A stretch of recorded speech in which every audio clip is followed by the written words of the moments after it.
el ruido y los parámetros, digamos, con los que se mide el ruido ambiental, digamos, ¿ya? Entonces voy a tratar de, tal vez, tratar de llegar un poquito de ver efectos del ruido sobre la salud, que también es lo que estoy intentando. Vamos a ver si me alcanza el tiempo, ¿ya? Bueno, estos datos los he sacado actualmente de la página de la OMS, o sea, son datos actuales, calientitos. Ya pueden leer, por ejemplo, que en el mundo hay 1.500 millones de personas que viven con algún grado de pérdida de audición, y de esas 1.500 personas, 1.500 millones de personas, 430 millones necesitan rehabilitación. Y se estima que para el 2050, 2.500 millones de personas van a tener algún grado de pérdida de audición, y por lo menos 700 millones van a requerir rehabilitación. Luego, en el último punto de esta diapositiva, pueden leer que debido a prácticas de audición poco seguras, más de 1.000 millones de jóvenes adultos corren el riesgo de sufrir una pérdida de audición evitable y permanente. Vamos a tratar de hablar un poco también más adelante de lo que es pérdida de audición, ¿ya? Pero este último párrafo es bien importante porque dice pérdida de audición evitable, pero a la vez es permanente. Entonces, hay muchos jóvenes que, básicamente porque no tienen información clara, a veces hacen mal uso de, puede ser de sus celulares o de algún reproductor de música que tengan, y están sometidos a niveles muy altos. Entonces eso va a producir, y ya está produciendo, y es un problema bastante grave y que preocupa mucho tanto a la Comunidad Europea como a la mayoría de países, eh, este tema de la pérdida de audición para jóvenes, ¿no? O sea, en gente joven, porque se están tratando de tomar medidas, pero igual ha habido un tiempo donde estos, vamos a decir, dispositivos para reproducción de música, y ahora los celulares son súper fáciles de adquirir, y uno puede estar sometido a niveles muy altos, mediante auriculares, por ejemplo, sin saberlo, ¿no? Entonces yo voy a tratar un poco de darles algo de información dentro de lo que tengo disponible de tiempo, ¿ya? Y acá hay un poquito más de información. El 5%, más del 5% de la población padece una pérdida de audición discapacitante. Ahora, ese término pérdida de audición discapacitante sí lo define la OMS, ¿ya? Desde donde ha sacado esta información. Y nos dicen que en el 2050 va a estar afectada una de cada 10 personas. O sea, va a tener audición discapacitante. ¿Qué cosa, cómo define la OMS la audición discapacitante? Bueno, lo define como una pérdida superior a 35 decibeles en el oído que se oye mejor. Entonces aquí ya tenemos un pequeño problema, ¿no? Porque hay que entender qué significan esos 35 decibeles. Entonces, para poder entender qué significan esos 35 decibeles, tenemos que entender un poquito cómo podemos describir el ruido, ¿ya? Entonces yo voy a tratar de hacerles una introducción a la descripción del ruido, lo básico, y de ahí pasar a los efectos, bueno, pasar a lo que serían los descriptores del ruido, o sea, cómo se mide, y un poco, si nos alcanza el tiempo, ver cuáles son estos efectos, por lo menos los más importantes, ¿ya? Entonces vamos a definir primero el ruido. Bueno, el ruido se puede definir como todo sonido no deseado. Entonces, si se dan cuenta, el ruido es básicamente sonido. Eso quiere decir que físicamente el ruido y el sonido son indistinguibles, ¿ya? Pero además de eso, el ruido tiene un carácter subjetivo. O sea, además de sus características físicas que corresponden a las del sonido, el ruido en particular tiene un carácter subjetivo, como vamos a ver, ¿ya? Entonces no va a actuar de la misma manera ese sonido. O sea, si yo emito un sonido y ese sonido lo reciben varias personas, no todos de repente van a considerar que es ruido. Va a depender de varios factores que vamos a ver, ¿ya? Entonces vamos a revisar algunas características físicas del sonido, y después vamos a ver algunos descriptores, que son básicamente parámetros que nos van a permitir calificar objetivamente o subjetivamente el ruido, ¿ya? Yo voy a tratar de más o menos ver los más importantes.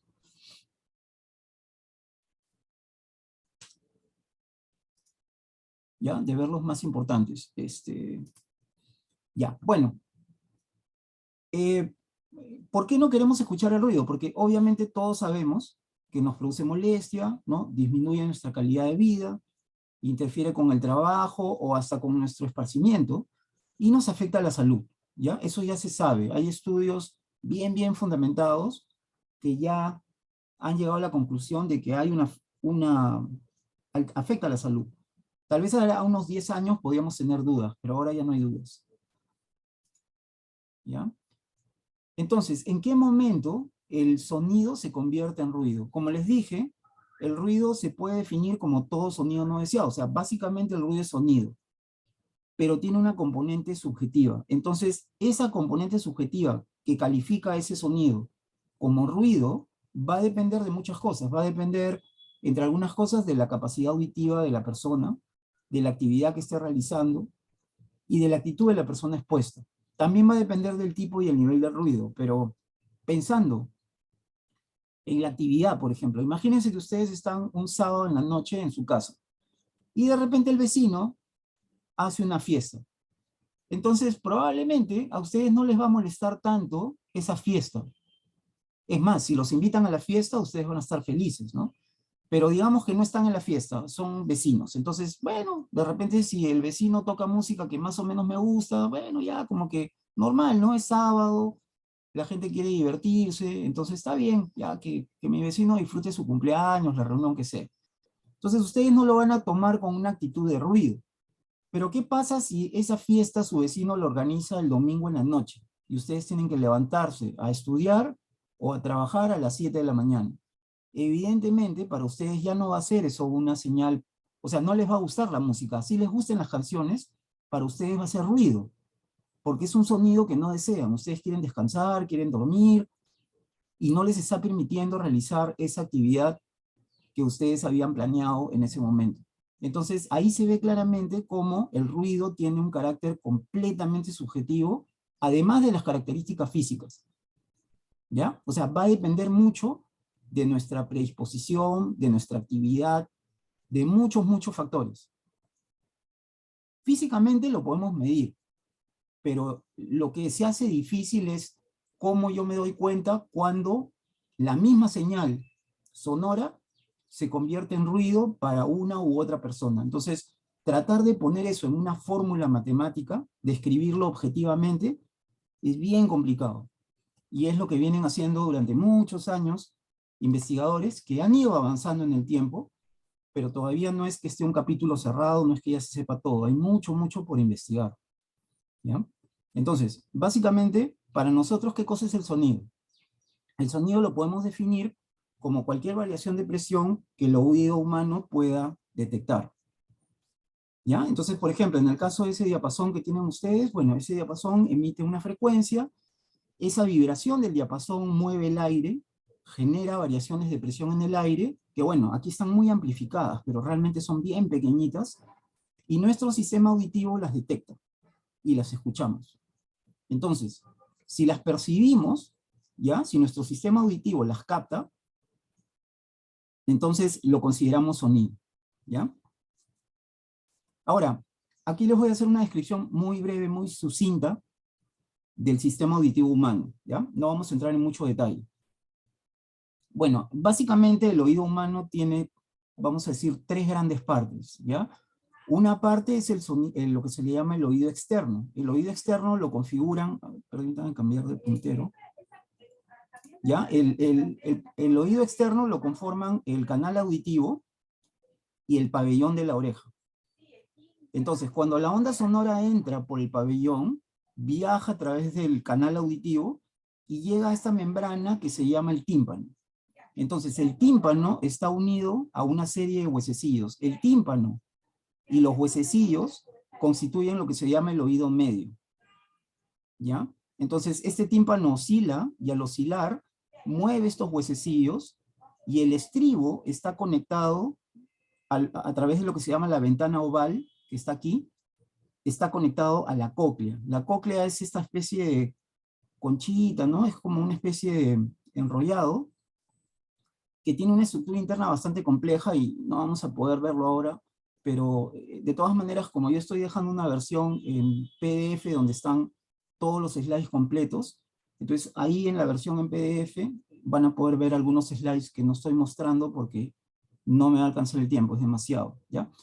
Entonces ahí van a ver, por ejemplo, la estructura de la cóclea, ¿ya? Pero para hablar rápidamente de la cóclea es como una especie de analizador de frecuencias, o sea, lo que hace es recibe esa señal que viene de los huesecillos, esa señal mecánica, es como decir que la decodifica, ¿ya? Y la convierte en información eléctrica, y eso lo manda a través del nervio auditivo al cerebro. Entonces pueden ver que es un sistema bien complejo, ¿ya? El sistema auditivo. Entonces, por lo mismo que es bien complejo, tiene algunas características que no son tan fáciles de darse cuenta, ¿ya? Y tiene algunas características que lo definen. Por ejemplo, una de las primeras cosas que define al sistema auditivo humano es lo que se llama el rango audible, o sea, las frecuencias que nosotros podemos escuchar, ¿ya? Acá les he puesto una figura donde hay una persona, más o menos promedio, ¿ya? Un perro promedio y un murciélago promedio. Entonces, en promedio, el rango audible va de 20 a 20.000 Hz, ¿ya? O sea, nosotros somos capaces, en promedio, de escuchar estas frecuencias. Ahora, algunas personas puede ser que escuchan un poquito menos o un poquito más, porque esto es en base a estadísticas, ¿no? Para un gran número de personas. Y lo mismo puede pasar que puedan haber personas que escuchan un poquito más o un poquito menos. Entonces, todo lo que está debajo, esta línea verde llega hasta los 20 Hz, ¿ya? Lo que pasa es que esta escala es una escala logarítmica. En acústica se usan mucho las escalas logarítmicas, ¿ya? Entonces pueden ver que esta escala va de 10 a 100, de 100 a 1000, de 1000 a 10.000, y acá iría de 10.000 a 20, a 100.000, que ya no está dibujado. ¿Por qué? Porque como solamente escuchamos hasta 20.000, ya esta parte de acá, que no escuchamos, se le llama el ultrasonido. O sea, todo lo que esté por encima de 20.000 Hz, si no lo podemos escuchar, teóricamente en promedio no podemos, se le llama ultrasonido. Y todas las frecuencias inferiores a 20 Hz, que más o menos está por acá, se le llama infrasonido o sonidos subsónicos, ¿ya? Son subsónicos o infrasonido. Entonces, pueden notar, por ejemplo, que un perro escucha un poco más, escucha frecuencias que para nosotros no son audibles, que están en el ultrasonido, pero sin embargo su respuesta en baja frecuencia es un poco menor, tiene menos, capta menos, hasta una frecuencia mayor, ¿no? Que más o menos debe ser como 200 Hz de repente, más o menos. Pero el murciélago tiene un mayor rango en la alta frecuencia, también escucha ondas ultrasónicas, más que el perro inclusive, y más que el perro en la baja frecuencia, pero no llega hasta los 20 Hz. Esto debe ser probablemente unos 30 por ahí, ¿no? Un poquito más de repente.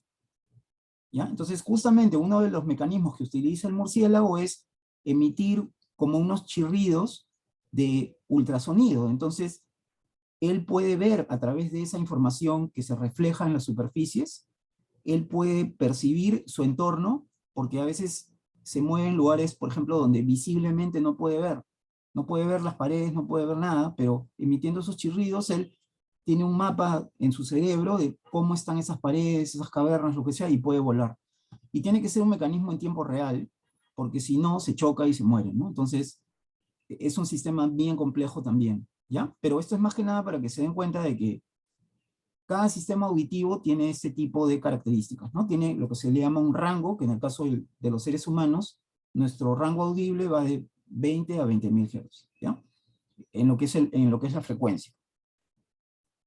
Bueno, aquí lo que he hecho es ponerles una analogía para que más o menos entiendan cómo funciona esto de la medición del sonido.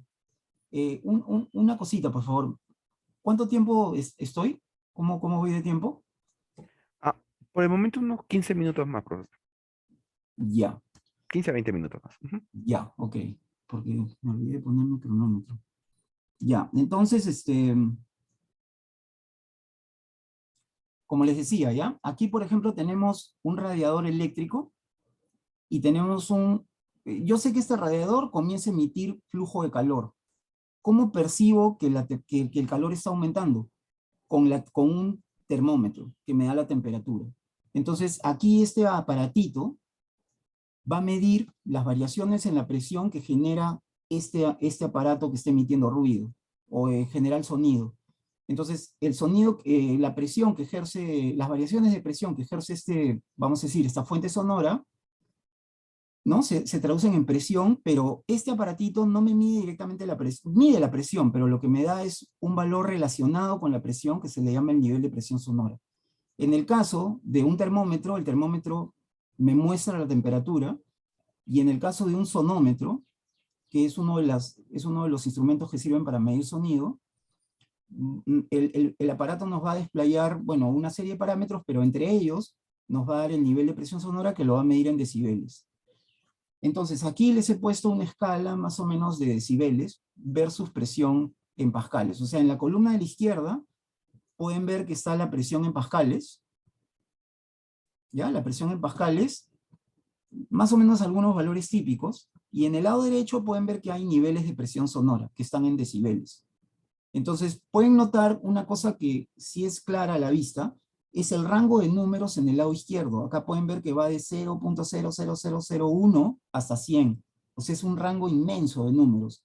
Pero cuando usamos decibeles, ese rango se reduce solamente de 0 a 140. Entonces, esa es una primera utilidad de los decibeles, que me reducen escalas. Y otra cosa que pueden ver son más o menos valores típicos, ¿no? Digamos, un nivel de presión sonora muy, muy bajo, que va a estar alrededor de 20, digamos, en la ciudad ustedes jamás lo van a escuchar. O sea, que escuchen 20 decibeles, tendría que ser un pueblo fantasma o algo así, porque basta que haya un poquito de actividad y el nivel va a estar normalmente entre los 40, puede llegar 50, 60. O sea, típicamente ustedes van a tener niveles de 60 decibeles. ¿Ya? Es más o menos lo normal. Niveles por debajo de 60 ya es un poco más difícil. Y ya digamos 20, por acá ya es casi imposible en la ciudad, ¿no? Pueden ver más o menos también que para un ruido de tráfico, esto está más o menos en el orden de los 100 decibeles, y si ustedes, por ejemplo, se pararan al costado de un avión a reacción que ya está despegando, más o menos tendrían un nivel que puede superar los 120 decibeles. Más o menos el rango, lo que se le llama el umbral del dolor, está más o menos por acá, a partir de los 120. Y bueno, si siguen subiendo, ya van a crear un daño permanente en el sistema auditivo, ¿no? Acá solamente hay hasta valores de 140 porque, digamos, los niveles máximos que vamos a poder escuchar están más o menos en el orden de los 140, ¿no? Pero teóricamente yo puedo tener niveles de presiones más altos. Por ejemplo, creo que en la erupción de Krakatoa, creo que dicen que llegó como hasta 180, 160 decibeles. O sea, si alguien estaba al costado del volcán, obviamente se quedaba sordo, ¿no? Porque es demasiado, ya el sistema auditivo se va a dañar, ¿no? O sea, lo que puede pasar es que su sistema de huesecillos sufra algún daño, o que de repente el tímpano sufra algún daño, ¿ya? Bueno, aquí lo que he hecho también es ponerles una gráfica que les muestra cómo cambia la sensibilidad del oído con la frecuencia y con la intensidad. Entonces, lo que pueden notar, aunque bueno, no puedo tomarme demasiado tiempo explicándoles el gráfico, pero pueden notar que no hay una respuesta igual a todas las frecuencias. Y si ustedes se fijan, a medida que van aumentando este número, es porque el nivel de presión sonora está aumentando, y pueden ver que las curvas se aplanan un poco, pero tampoco no es que sean completamente planas.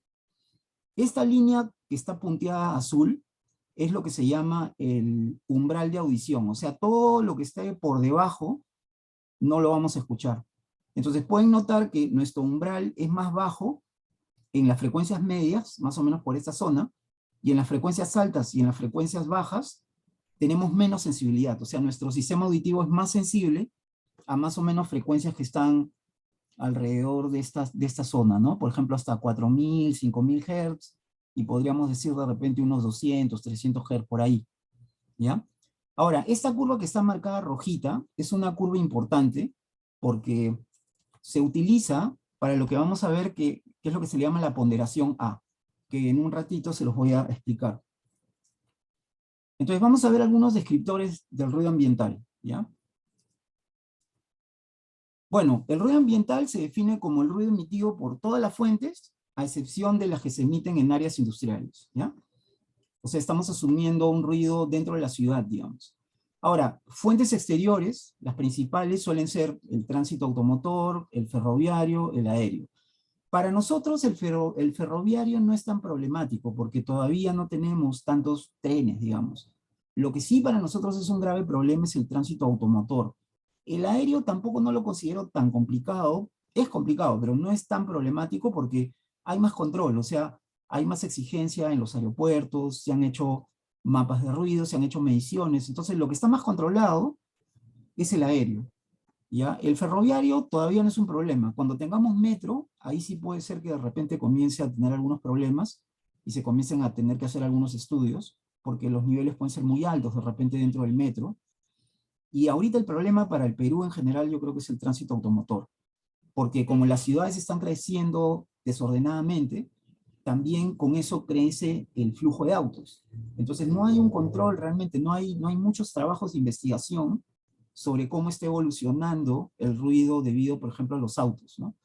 Falta, porque para hacer ese tipo de estudios se necesita mucho dinero y la mayoría de estudios que yo he podido encontrar, y tal vez Carlos y otros profesores también, investigadores han podido encontrar, son trabajos muy aislados, ¿no? O sea, tal vez son trabajos que se centran a un distrito, tal vez uno, ha habido creo alguno en la ciudad de Lima, pero no hay cantidad como podemos tener en Europa o en otros lados, ¿no? Bueno, también tenemos las construcciones, las obras públicas, fuentes de ruido en interiores, bueno, sistemas de ventilación, en oficinas, artefactos domésticos, ¿no? Sistema de sonido, televisores, home theaters, las personas que viven, los vecinos. Bueno, también ahí podríamos poner animales domésticos, que los he considerado en esta otra categoría. ¿Ya? El ruido característico del vecindario, ¿no? Va a ser debido a los locales, música en vivo grabada, competencias, áreas de juegos, estacionamientos, ¿ya? Entonces puede ser que un distrito, por ejemplo, en particular, o un barrio en particular, tenga un ruido característico, o sea, como que tenga su huella de ruido, o si se hicieran mapas, si hicieran, por ejemplo, lo que se llaman, bueno, ahorita se me dio el nombre, pero, o sea, podemos tener este, una medición del ruido característico en diversos lugares, por ejemplo, en una plazuela, ¿ya? Y tener el ruido característico de ese lugar, ¿ya? Y ver cómo, por ejemplo, evoluciona históricamente o algo así, ¿ya? Ahora, una cosa que es muy importante para el ruido ambiental son lo que se llaman los niveles ponderados. Ya hemos visto que el oído humano no responde igual a todas las frecuencias y niveles, ¿no? Entonces, si usamos un sonómetro, por ejemplo, el sonómetro por defecto va a tener un micrófono de respuesta plana, o sea, teóricamente ese micrófono me va a medir todas las frecuencias con el mismo nivel, o sea, va a ser independiente de la frecuencia. A eso se le llama respuesta plana. Entonces, si yo quiero, por ejemplo, medir con un sonómetro, pero como escucharía el oído humano, tengo que aplicarle una ponderación, ¿ya? Tengo que aplicarla, o sea, tengo que simularla, porque el micrófono de por sí va a tener una respuesta plana, no va a comportarse como el oído humano. Entonces, ¿se acuerdan de esa curva rojita que yo les había dibujado? Bueno, esa curva es un contorno que se usa para la ponderación A. Es un contorno que está a 40 Fons, que bueno, ahorita simplemente me van a creer nomás. Lo que se le hace, se le da la vuelta, y pueden ver esa línea que dice A weighing, esa línea A es la ponderación, o sea, es un ajuste que se le hace a esa curva de igual sonoridad, ¿ya? Y eso se utiliza, ya estandarizado, se utiliza como la ponderación A. Entonces, cuando ustedes hacen una medición, generalmente si tienen un sonómetro más o menos, digamos, decente, va a tener la opción de que ustedes le tengan un switch y le pongan quiero que midas con ponderación A o quiero que midas sin ponderación. Los más baratos de repente solo traen la ponderación por defecto y ya no la pueden cancelar. Tal vez un modelo un poquito más avanzado les permite poner y quitar la ponderación, ¿ya? Ahora, hay otros contornos también de ponderación que, bueno, que también se utilizan dependiendo de la aplicación que uno quiera, ¿ya? Pero la pregunta sería ya, ¿qué hago con un ruido? El ruido suele ser fluctuante, entonces, ¿cómo hago para describirlo? ¿Ya? Lo primero es que cuando tratemos ruido ambiental, por lo general, todos los parámetros que van a ver se utilizan con ponderación A, ¿ya? Eso es lo primero. Pero la pregunta sigue ahí, ¿cómo describimos el ruido? Bueno, lo que se suele hacer es tomar un intervalo de tiempo y en ese intervalo de tiempo que se realiza la medición se comienzan a definir algunos parámetros. Por ejemplo, me interesa el valor máximo del ruido en ese intervalo, el valor mínimo también, ¿ya? Ahorita en particular solamente me estoy fijando en el máximo, ¿ya? Que se le llama LAF max, es ese de ahí.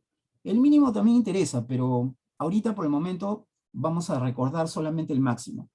Porque van a ver que en algunas recomendaciones aparece, por ejemplo, a veces no exceder un ALF máximo de tantos decibeles, ¿ya?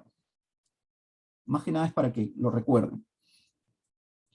Ahora, también, cuando tenemos un ruido fluctuante, algo que se hace no solamente en acústica, sino en muchas disciplinas, se calcula un valor promedio, ¿ya? Se calcula un valor promedio.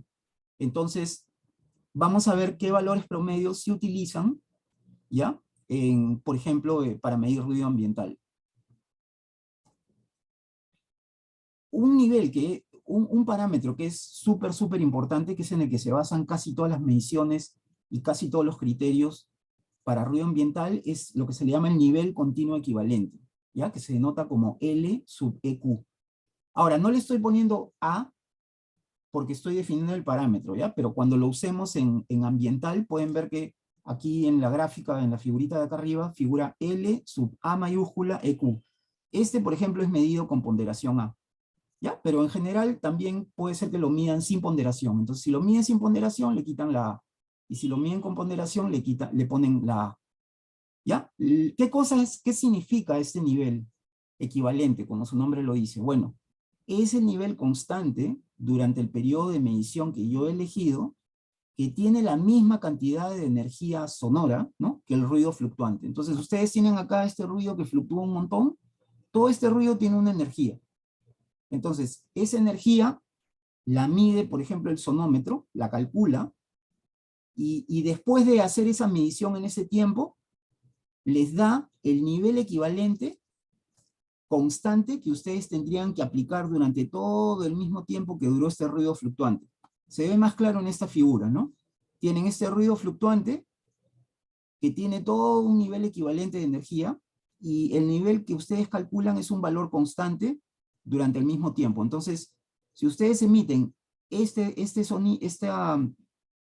si ustedes emitieran este sonido, digamos, con este nivel constante, durante el mismo tiempo tendría toda la energía que tiene que está representado por la curva verde. ¿Ya? Entonces es una manera muy útil de poder calcular la energía equivalente en un periodo de tiempo donde tengo una fluctuación muy grande, como pueden ver en esta figura de acá. ¿Ya? Porque generalmente el ruido ambiental va a tener bastantes fluctuaciones. Ahora, acá les he puesto algunos puntos, ¿ya? Bueno, el LQ se mide directamente con un sonómetro integrador. El LQ es una medida de la energía promedio, no es una medida directa de la molestia, pero sin embargo, ya hay investigaciones que han mostrado que el LQ sí correlaciona bien con la molestia que produce el ruido. Entonces, el LQ va a ser un buen indicador de molestia. Y van a ver que se usa prácticamente en todo, ¿ya? Ahora, hay algunas correcciones que se tienen que hacer, ¿no? Ya hemos visto, por ejemplo, el ejemplo que les dije de una persona que tiene una fiesta sábado en la noche versus que la tenga domingo en la noche. No es lo mismo. Entonces, hay que hacer correcciones, ¿ya? Según la hora del día. Eso también, obviamente, es producto de todo un estudio que se ha hecho, ¿no? O sea, esos números no se ponen porque se les ocurrió a alguien, sino que hacen experimentos, validan, van chequeando y así van sacando conclusiones, ¿ya? Entonces, el nivel equivalente continuo siempre tiene que ir acompañado del tiempo de medición para que tenga sentido. Porque si ustedes, por ejemplo, me dicen, yo tengo un nivel equivalente de 50 decibeles, por ejemplo, ya, pero la pregunta es, ya, pero ¿durante cuánto tiempo has hecho esa medición? Si ustedes no saben, no tiene sentido, porque tengo que saber durante cuánto tiempo han hecho esa medición. Si no, carece de sentido, ¿ya? Entonces se denota, puede ser así, si es con ponderación L sub AEQ, T, o LAEQ, entre paréntesis, el tiempo. ¿Ya? Entonces tiene que tener la duración del tiempo, o en algún lado tiene que estar esa información, porque si no, no tiene sentido. Porque yo podría medir el LAEQ, por ejemplo, en un minuto, y de repente hay otro investigador que lo mide en un día, y no vamos a tener el mismo valor. Entonces, para poder comparar, necesito la referencia del tiempo. Ahora, este es otro indicador que es bien importante también. Para la Comunidad Europea es recontra importante, lo usan para casi todo, ya que se le llama el L sub den, o sea, el LDEN, ¿ya? Que corresponde al nivel medio de ruido durante todo el día, la tarde y la noche, al que una persona esté expuesta. Ahora, inclusive este indicador se puede llegar a medir durante un año. Por ejemplo, para crear mapas de ruido, que probablemente Carlos toque ese tema, ustedes tienen que medir durante un año este parámetro. Entonces, hacer un mapa de ruido no es fácil. Es bien complejo, cuesta un montón de plata, hay que tener toda una logística para hacer un mapa de ruido, ¿ya? Es bien complejo. Por eso es que es difícil hacer un mapa de ruido, y no tenemos mucha información de mapas de ruido en general en el Perú, ¿ya? Entonces, ¿cómo se hace acá? Lo que se hace es, se divide el día en 3 periodos, uno que se le llama día, que es de 7 de la mañana hasta las 19 horas, luego de 19 horas a 23 horas, que se le llama tarde, y la noche, que es de 23 horas a las 7 de la mañana de nuevo. Y en este caso se aplica una penalización de 5 decibeles para la tarde y 10 decibeles para la noche, ¿ya? Hay otro parámetro parecido, y que se escribe bien parecido inclusive, que es el LDN. El LDN solamente divide el día en dos, en día y en la noche. Y el día solamente junta el día y la tarde, y en la noche es la noche, ¿no? Entonces, básicamente, el anterior y este método consiste en calcular el LAEQ en esos periodos de tiempo. O sea, se basan todos en el LAEQ. Entonces, por eso les digo que el LAEQ es recontra importante, porque ese es sobre el que se basan casi todos los parámetros de medición, ¿ya? Acá también hay una penalidad, pero este se utiliza más que nada en Estados Unidos, ¿ya? No en Europa.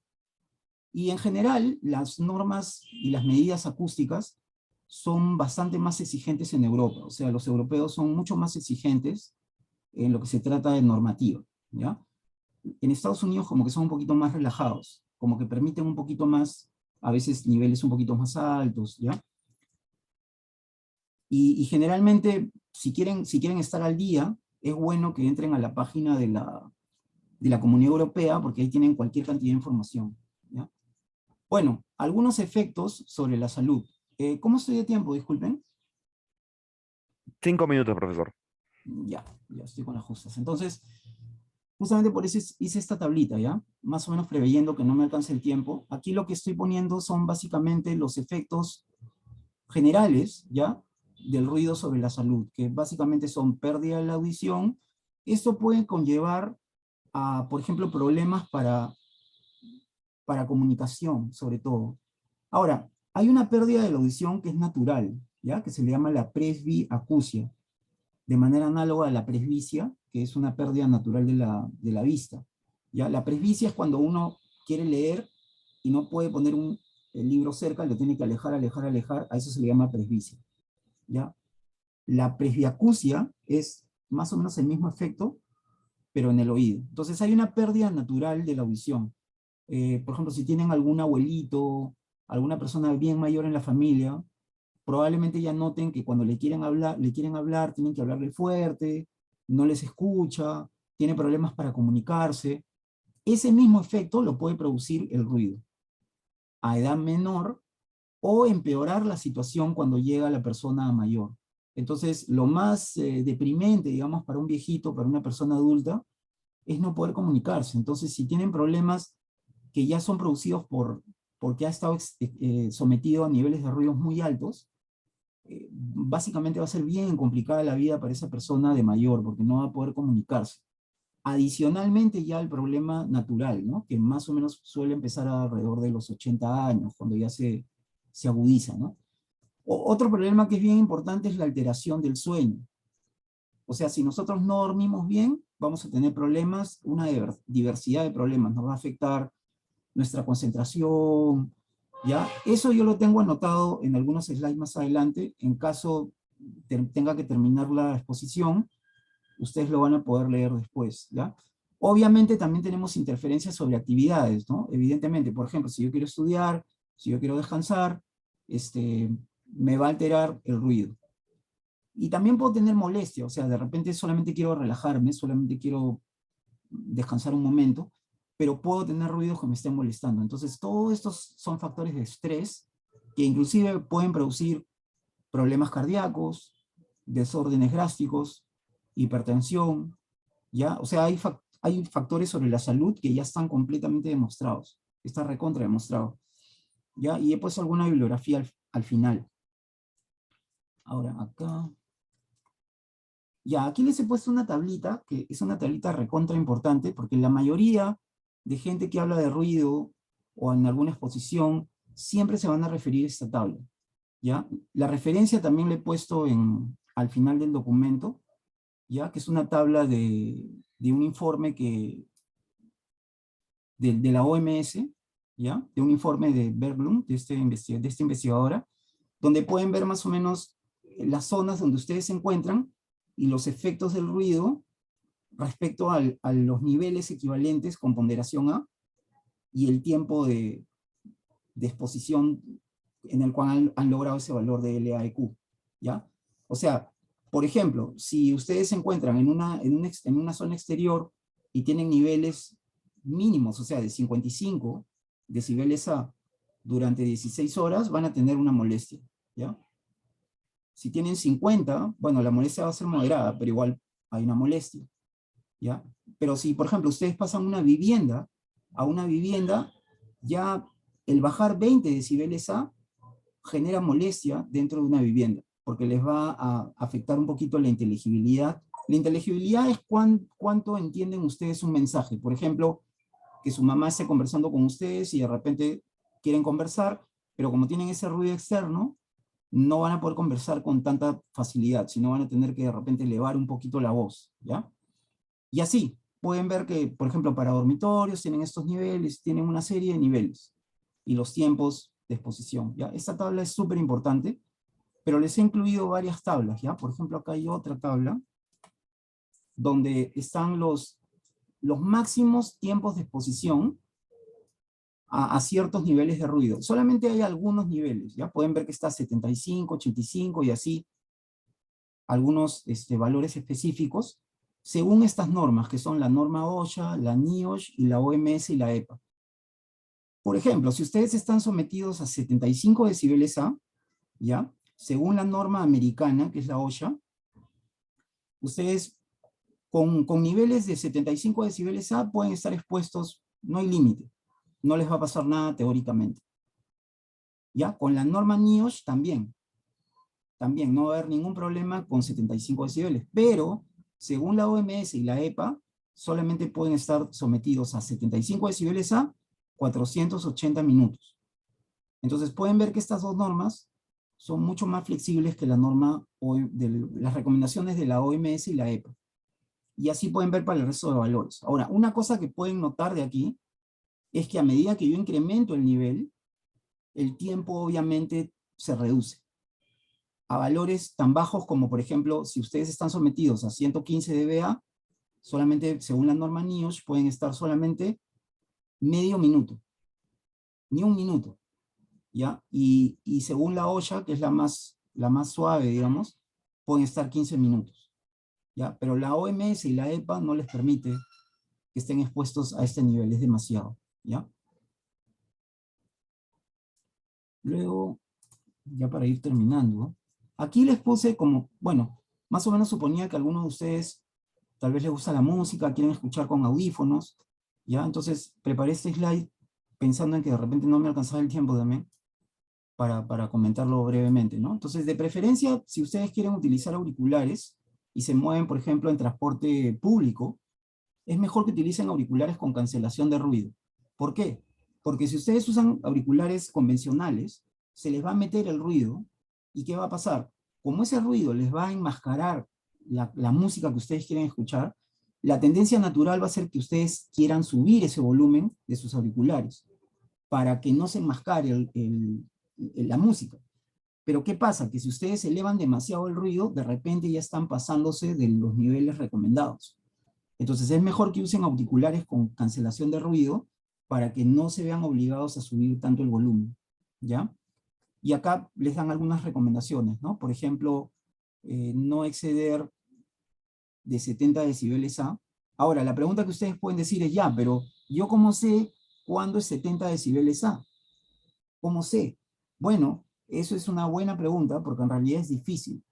Lo que se está tratando de hacer con con los celulares de última generación es tratar de que vengan ya precalibrados, o sea, que no puedan exceder de un valor que yo más o menos sepa con seguridad de que no me va a pasar de 70 decibeles A conectando cualquier auricular, ¿ya? Entonces, no sé, yo no sé si ya está implementado, pero hay algunas marcas que sí. Por ejemplo, creo que Samsung tiene algunos modelos, eh, algunos iPhones también, y sobre todo los modelos más caros ya deben tener incluido algún tipo de control de nivel, ¿ya? Y bueno, acá hay algunas otras recomendaciones, ¿no? Por ejemplo, el nivel máximo no debe exceder de 110 decibeles A. Eso, por ejemplo, si ustedes van a conciertos o alguna discoteca, algún lugar donde los niveles son altos, ¿ya? Sobre todo pensando que en Perú no hay mucha normativa que se cumpla realmente, entonces tienen que tener cuidado, ¿ya? Tener cuidado porque los niveles pueden ser muy altos y normalmente eso se va a manifestar de una manera que, o sea, cuando ustedes antes de que ingresen, por ejemplo, al evento, nuestro sistema auditivo tiene un umbral de audición, esa línea azulita punteada que les mostré. Cuando ustedes entran, por ejemplo, a un concierto, después de estar sometidos a ese concierto, ese umbral se va a correr para arriba. O sea, nuestro sistema auditivo va a perder sensibilidad. Entonces, si ustedes hacen una audiometría antes y después del evento, van a notar que el umbral se ha corrido. Pero ¿cuál es lo normal? Lo normal es que si yo estoy dentro de los límites, cuando me vaya a mi casa, ese umbral poco a poco va a ir bajando, bajando, bajando, hasta que va a recobrar su posición inicial. Entonces no he perdido capacidad auditiva. El problema es cuando me paso, ese umbral no va a bajar a donde debería bajar. Y ahí comienzo a tener ya pérdida de audición. El problema es que no es tan fácil darse cuenta, porque es un fenómeno progresivo. O sea, mientras más exposición tengan, a más nivel, más tiempo, el efecto va aumentando, aumentando, aumentando, aunque ya lo van a notar en un momento cuando ya es irreversible. Ese es el principal problema. ¿Ya? Bueno, no sé cómo estoy de tiempo, si Sí, ya se me ya acabó. culminamos, profesor. Ya, entonces solamente quería terminar con eso. Acá hay varias cositas más que pueden ver después ustedes. ¿Ya? Y bueno, muchas gracias por su atención. No sé si tienen alguna pregunta. Bueno, ya ustedes, que son los que moderan, se encargan de eso. Gracias, ¿ya? Sí, muchas gracias a usted, profesor. Correcto. Gracias por su atención y ahora vamos a continuar con una ronda de preguntas, con preguntas que ya tenemos nosotros mapeadas, ya hemos logrado filtrar. Perfecto. Y son unas 6 preguntas, ¿le parece? Si podemos Ya, comenzar. La primera pregunta es, ¿qué puede producir un 115 dBA de ruido en la zona urbana? ya. Bueno, aquí, a ver, voy a tener que volver a compartir entonces. Ujú. 115 me dijiste, ¿no? Sí, 115 dBA en la zona urbana. Ya.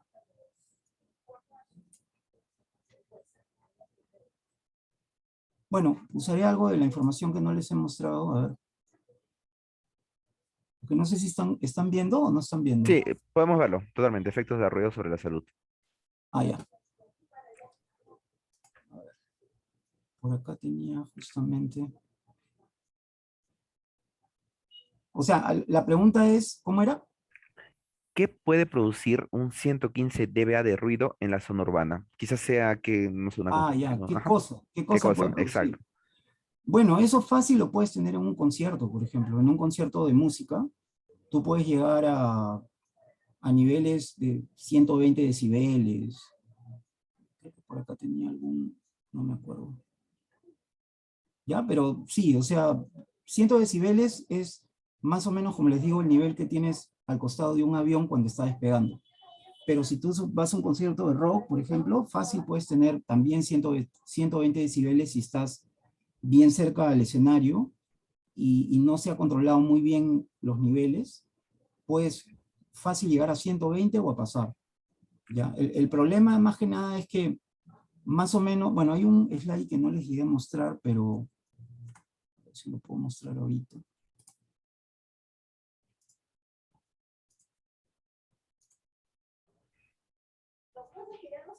A ver, un ratito. ¿Qué es este de acá? Lo malo es que está oculto. A ver, lo voy a desocultar. Ya, miren, esto de acá se llama el campo auditivo normal, ¿ya? Y acá tú tienes esta línea azul que es más o menos lo que se llama el umbral de sensación, ¿ya? El umbral de sensación es cuando la sensación en nuestro sistema auditivo comienza a convertirse de sonido, comienza a pasar a una sensación medio extraña, y si ustedes siguen incrementando el nivel, llegan al umbral del dolor. Entonces pueden ver que de 120 para arriba no hay mucha diferencia para este umbral del dolor, que es casi constante. Está más o menos en 130, por ahí decibeles, ¿ya? Entonces, si tú estás sometido a ese nivel de 120, estás ya jugándote con el riesgo de que tengas un daño, porque como este es estadístico, puede ser que estés en el grupo de gente que tal vez va a tener un daño a 120, o puede ser que estés de repente un poquito más de 120 y no te va a pasar nada, ¿ya? Pero más o menos yendo con la pregunta, sí, son niveles que se pueden encontrar, por ejemplo, en un concierto, sobre todo, ¿no? Sobre todo en ese tipo de eventos. Perfecto. A ver, vamos con la siguiente pregunta. ¿La penalización de decibeles en el método LDEN para tarde y noche depende del país o es indiferente de ello? Ya, bueno, se supone que esto debería ser igualito en todo el mundo, ¿ya? Ahora, en el caso de la Comunidad Europea, como es la Comunidad Europea, entonces ahí sí no hay problema, porque ellos se ponen de acuerdo, y las variaciones pueden ser muy pequeñas, pero en general, como la Unión Europea es la que monitorea todo, la que controla todo, entonces es menos probable que hayan diferencias, ¿no? Pero, pero sí, es posible que algunos países de repente digan, no, ¿sabes qué? Este parámetro lo voy a cambiar un poquito, ¿no? O sea, pueden haber diferencias, pero deben ser diferencias no muy grandes, o sea, son diferencias pequeñas que podrían haber de país a país, ¿ya? No tengo esa data ahorita, pero sí, sí hay ligeras diferencias, a veces en la normativa. Ok, perfecto. Continuemos con la siguiente pregunta. ¿Ha habido o conoce usted sobre estudios que vinculen el ruido ambiental con personas con trastornos neurológicos o psiquiátricos como personas del espectro autista o con estrés postraumático? Bueno, yo en particular no he revisado ese tipo de papers, pero buscando de hecho que hay, porque como esto produce trastornos en la salud, de hecho que se han hecho estudios sobre distintos grupos de personas con distintas enfermedades. Yo creo que una buena fuente puede ser buscar, tal vez, como digo, en países de la Comunidad Europea, ¿no? Donde hay mucho más énfasis en ese tipo de estudios. O sea, en particular yo no podría recomendar alguno, pero estoy segurísimo de que hay. O sea, hay que buscar nada más. Ok, perfecto, profesor. Otra pregunta. ¿Existen factores no controlables que puedan sesgar la medición del sonido? Factores no controlables. Bueno, sí, porque de que se puede sesgar siempre, ¿no? O sea, puede ser de repente que justamente estaba leyendo un paper de un investigador de España que hablaba de, por ejemplo, qué problemas hay cuando se hacen mediciones en un año, justamente para este parámetro, el LDEN, cuando quieren hacer mapas de ruido. Entonces, justamente en ese paper él comentaba qué problemas surgen a veces cuando se pasa de una temporada a la otra, ¿no? Qué errores se cometen. Entonces, sí, se pueden cometer errores en la etapa de medición, se pueden cometer errores de repente a la hora que yo elijo en qué puntos voy a medir, de repente no tomo puntos que sean tan significativos, eh, de repente puedo cometer errores en el procesamiento también, porque tal vez yo puede ser que aplique un procedimiento que tal vez no es el más recomendable. Entonces sí, pueden haber sesgos en varias etapas, e inclusive a la hora de interpretar los datos, también yo puedo tener un sesgo, porque puede ser que yo esté esperando encontrar un resultado, y si realmente no soy bien objetivo, puedo yo caer también en ese error, ¿no? De tratar de buscar que la data sustente lo que yo quiero mostrar. Entonces sí, en general puede haber sesgos en todas las etapas, ¿no? Y precisamente lo que tenemos que tratar es evitar ese sesgo, que a veces no es fácil, ¿ya? Ujú, perfecto. Y partimos con la última pregunta. ¿Cómo es la situación en el ámbito rural en el Perú? Por ejemplo, cuando una mina decide iniciar labores de explotación, las personas locales pueden estar más afectadas al estar expuestas al mismo nivel de ruido en comparación a la urbe, principalmente por no estar acostumbradas a este nivel de ruido. O sea, las personas de zona rural pueden estar afectadas de mayor manera. Bueno, sí, en general, ¿no? O sea, en verdad, bueno, de eso sí yo tampoco no tengo información porque supongo que no es una información fácil de conseguir, pero sería interesante, por ejemplo, ver, ¿no? Si es que cuando se prevé, digamos, una mina o una zona donde va a haber explotación minera, si se hace, por ejemplo, mediciones de ruido, monitoreo, porque, claro, imagínate que de repente tú tienes tu mina, de repente va a estar ubicada a 5 kilómetros de tu pueblito, pero de repente no tienes tanta, no tienes, digamos, no tienes montañas de repente, tienes caminos directos, el ruido, el sonido o el ruido puede difractar, entonces tienes que hacer un monitoreo también, porque tú no puedes asumir que porque de repente tienes un cerro al frente, la comunidad no va a recibir ruido, porque el ruido, o sea, esas explosiones pueden generar frecuencias muy bajas que pueden simplemente difractan la montaña y es como que no hubiera montaña. Entonces, de hecho, que tiene que haber un monitoreo antes, durante y durante la explotación, porque también puede ser que de repente no controlas algunos factores y tal vez comienzas de repente la empresa toma una decisión, no lo sé, imagínate que tal vez en lugar de querer extraer 5 toneladas diarias, quieren extraer 20. Entonces va a aumentar el nivel de camiones, todo el ruido que se genera, de repente van a extraer a horas que antes no extraían, entonces se tiene que hacer todo un monitoreo, toda una medición para salvaguardar la salud de la población que esté expuesta, ¿no? Entonces, sí, es importante. Y yo realmente sí, me da pena, ¿no? Que no hay mucha información de eso, porque sería interesante que hubieran trabajos de investigación que se pudieran discutir y se pudiera tratar de mejorar y hacer investigación, pero realmente no, yo en particular no tengo acceso a ese tipo de información. No sé si Carlos de repente podrá compartir algo al respecto, pero personalmente yo no tengo información de ese tipo. Pero me parece muy clara, muy interesante la pregunta. Creo que Carlos quiere hablar. Sí, Sí, teacher. sí, por favor, Sí. profesor Carlos, le escuchamos. Y así, no, respecto a lo que han hecho la consulta, esto de una mina, sí nos tocó en un momento participar en lo que se denomina la línea base. Es decir, antes que ingrese la mina, antes que comience la explotación, todo se va a hacer mediciones de ruido, un monitoreo de ruido, para ver cómo están las condiciones cuando ni siquiera había rastro de mina y qué va a pasar cuando ya exista la mina, ¿ok? Y a partir de eso se comienzan a hacer previsiones de qué va a suceder. Normalmente este tipo de mediciones las solicita, o sea, no es porque el inversionista quiera hacerlo, no le interesa para nada, pero la Claro. solicita para el financiamiento que normalmente les obliga o el Banco Mundial o el Fondo Monetario o la CAF, todos ellos. Entonces, la información está, es entre comillas como que un secreto entre ellos para ver qué sucede, para ver qué cosa sale. Y hicimos unas mediciones en lo que es la mina de Cayacuyán, es al norte del Perú. Me acuerdo que nos llevaron a Trujillo en avión y de ahí no sé cuántas horas en carro, que era literalmente en medio de nada. Nos dijeron que era la segunda mina de oro en el Perú.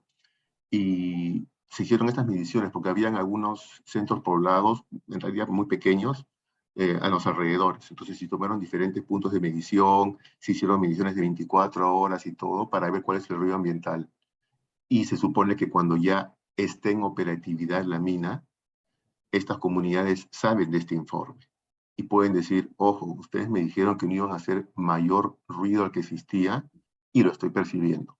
Entonces es una herramienta que va a servirles para ambos. Uno para que va a invertir en la mina y otro para la población que podría verse afectada. Mm. Ah, gracias, Carlos. No, con No mucho gusto. sabía eso. Gracias, profesor. Sí, todo es en torno del estudio de impacto ambiental, me lo imagino. Bueno, Sí, muchísimas gracias, profesor. Entonces, Ya, continuando, ok, entonces voy a culminamos, parar de compartir. gracias. Culminamos con la ronda de preguntas. Este es un certificado que muestra también de agradecimiento por su participación y reconocimiento por poder apoyarnos en esta ponencia, que también se lo estaré socializando al terminar la conferencia. Ya, muchas gracias. Ujú. Gracias. A usted. Bueno, a continuación, tendremos a nuestro siguiente ponente, quien es el doctor Carlos Rolando Jiménez Jiménez. Ujú. Bueno, también es arquitecto egresado de la Universidad Ricardo Palma. Cuenta con una maestría en Ciencias en Estudios Arquitectónicos y con el grado académico en doctor por la Universidad Politécnica de Madrid, en España. Cuenta con una vasta experiencia en diseño acústico de varios espacios y construcciones, como el diseño acústico del control de ruido y vibración de la cámara de rebombeo CR-192 OVNI, planta Sedapal, en Miraflores en 2016, entre otros. Buenas noches, doctor Jiménez. ¿Puede comenzar, por favor, con su exposición? Ok, buenas tardes con todos. Ante todo, muchas gracias al Grupo Género por la invitación. Y bueno, voy a hacer una presentación que espero les sea de utilidad y bastante informativa de lo que estamos hablando. Ante todo, a ver, voy a compartir. Quiero compartir este video que se hizo hace 8 años, ¿ah? Vean, pero las condiciones siguen igual. Es sobre el Día Mundial sin Ruido. Ay, pero un ratito, tengo que compartir sonido. Un ratito. Sí, compartir sonido. Ay, ya se me fue. A ver, un segundo, por favor. Se me fue por... Lo apagué sin querer. Aquí estamos en...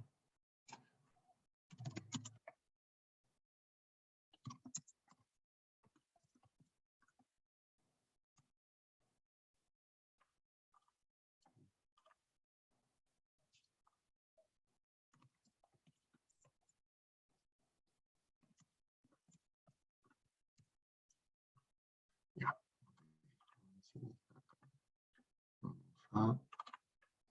Ahora sí lo vamos a llamar.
Ok.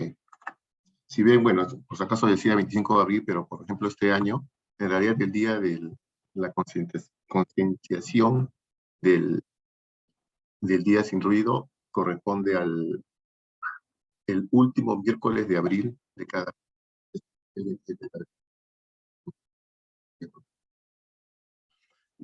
año. ¿Okay?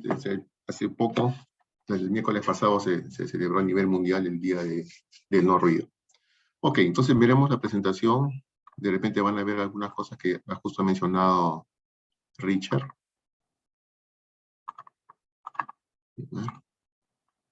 Okay. Entonces, esto, ya, un ratito. Como ya saben los que me invitaron, siempre tengo problemas para esto. Ya, ok.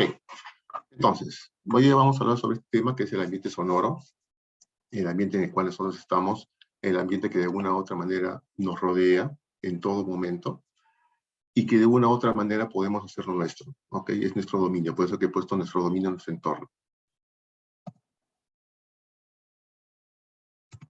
Si ven acá, a ver. Vean lo que dice acá, que es bien interesante. Es un estudioso de todo lo que es el soundscape, el paisaje sonoro. Dice, el silencio no es la ausencia de algo, sino la presencia del todo. ¿Ok? Porque en realidad es en el silencio donde nos podemos dar cuenta de todo lo que nos está rodeando. de todo lo que está alrededor nuestro, ya sea, no importa que sea en un medio rural, en un medio urbano, no interesa.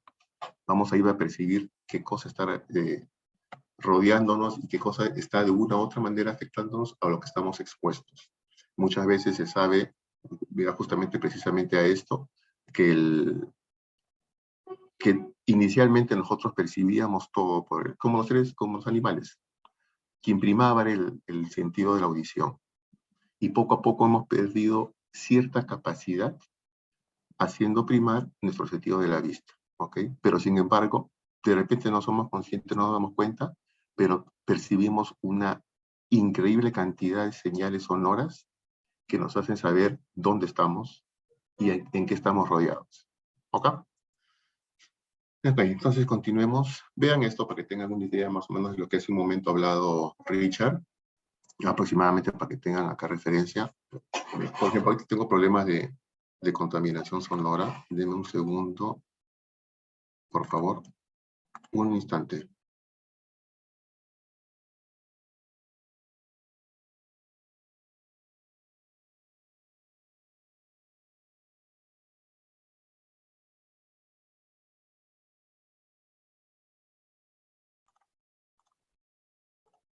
Ya, mil disculpas.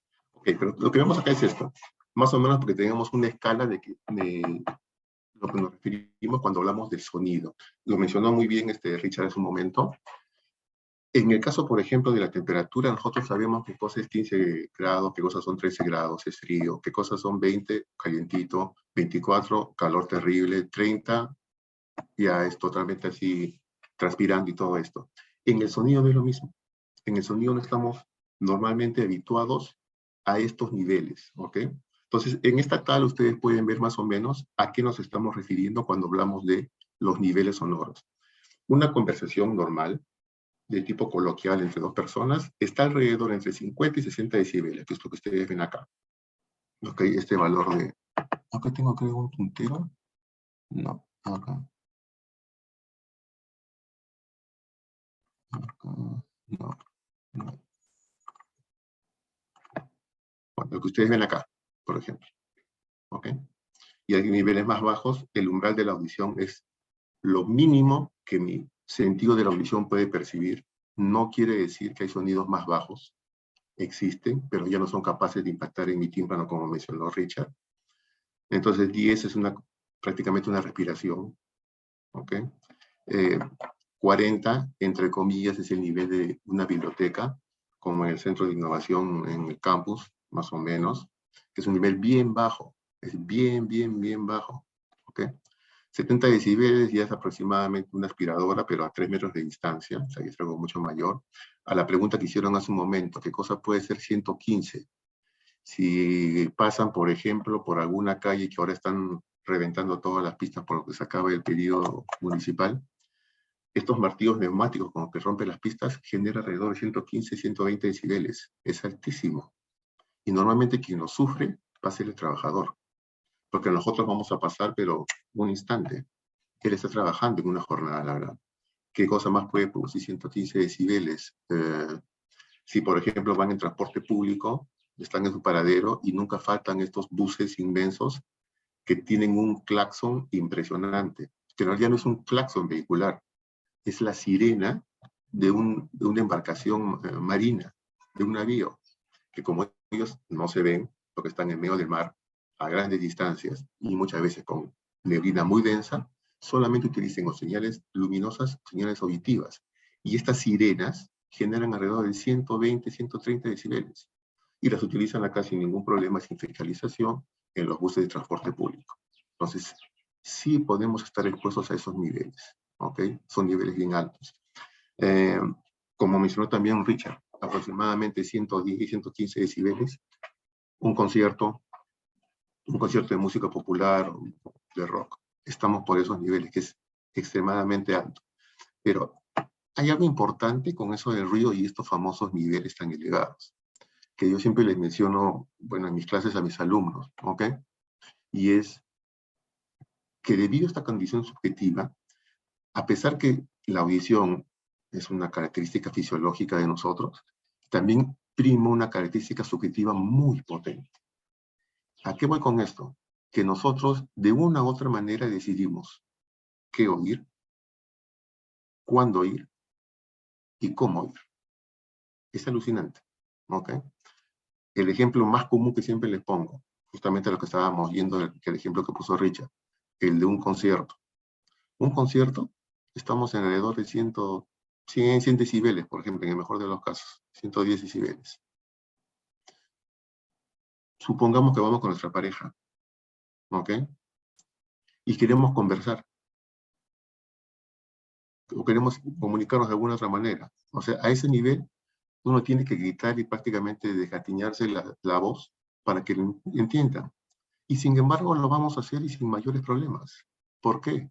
Porque en ese momento, y desde el punto de vista, acuérdense que el cerebro también es la parte final de nuestro sistema auditivo, el sistema va a decir, ojo, este ruido, que es el concierto, por un momento, como que no lo tomes en cuenta, y toma la señal sonora más importante de tu interlocutor, de tu pareja.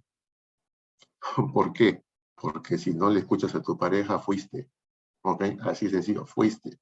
Tienes que escucharle de todas maneras. Entonces tenemos esa capacidad, hay muchas veces, de nosotros controlar qué estamos oyendo y cómo lo estamos oyendo.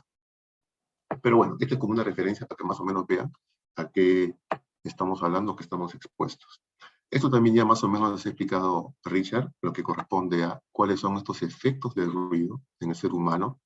Varían muchísimo, hay efectos físicos, fisiológicos, psicológicos, operacionales, motivo por el cual este último, el campo del ruido fue uno de los campos más estudiados aproximadamente hasta la década de los 70s, 80s del siglo pasado.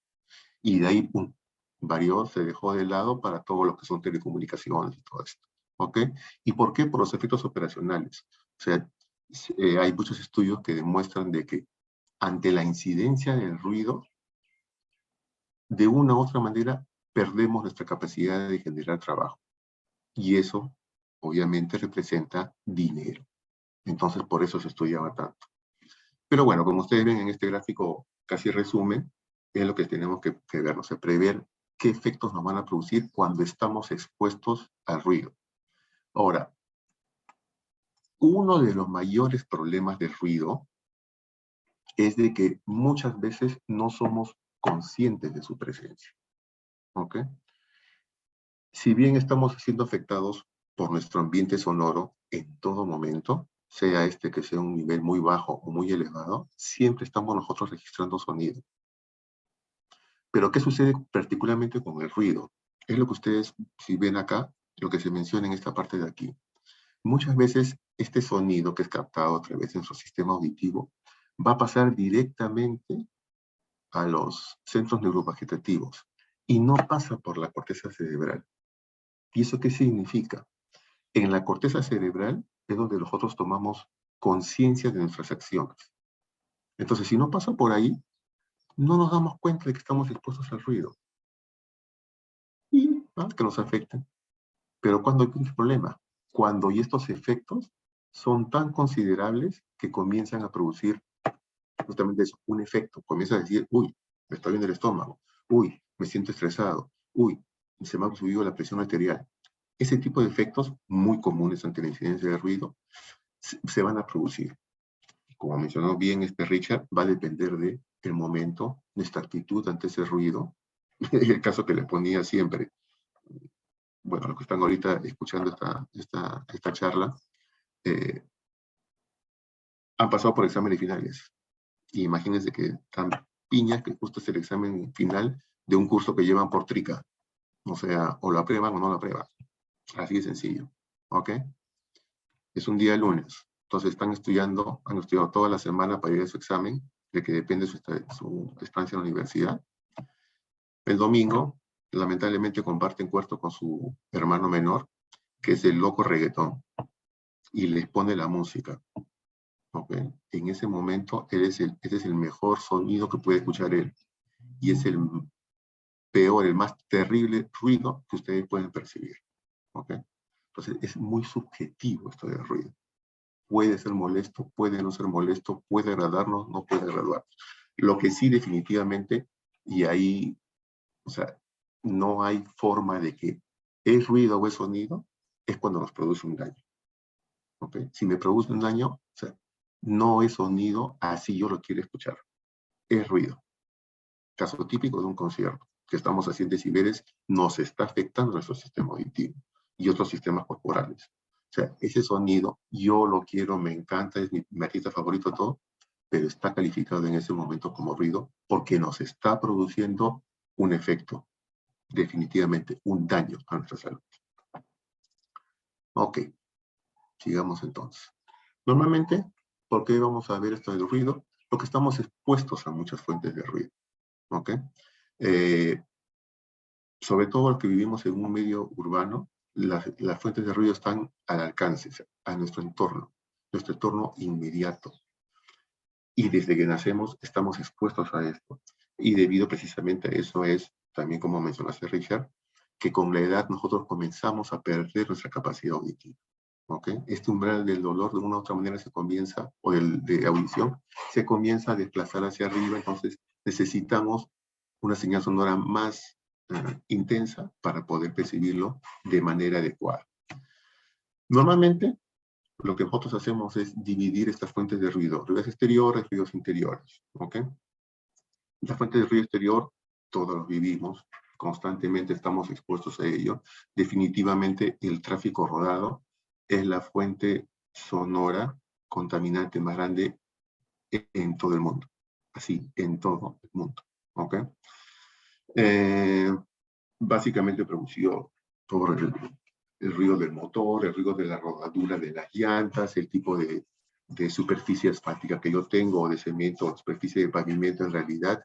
Entonces, ahí estamos siempre expuestos. Si ustedes ven en la lámina, se están haciendo un registro de una medición de estos ruidos en una calle habitual para ver qué está sucediendo, para ver cuál es el nivel que está siendo afectado todo el público, toda la gente que está transitando por ellos. ¿Okay? Entonces, ese es un... Es cierto lo que dijo, por ejemplo, Richard respecto al tráfico ferroviario. En el Perú prácticamente casi no existe.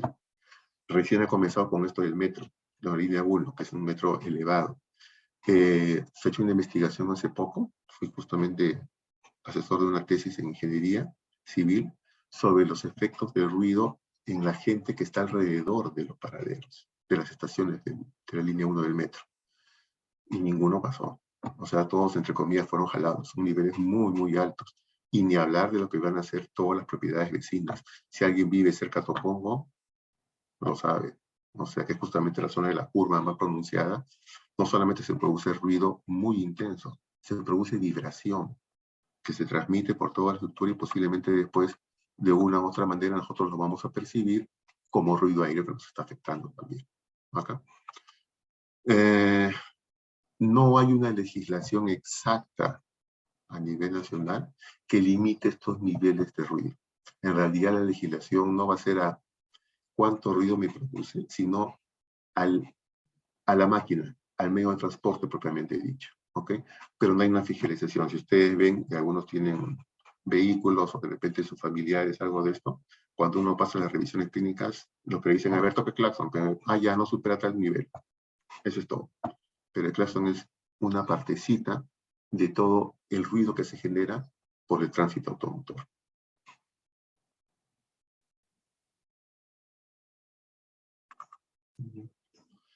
Otro que también fuente de ruido es el tráfico aéreo.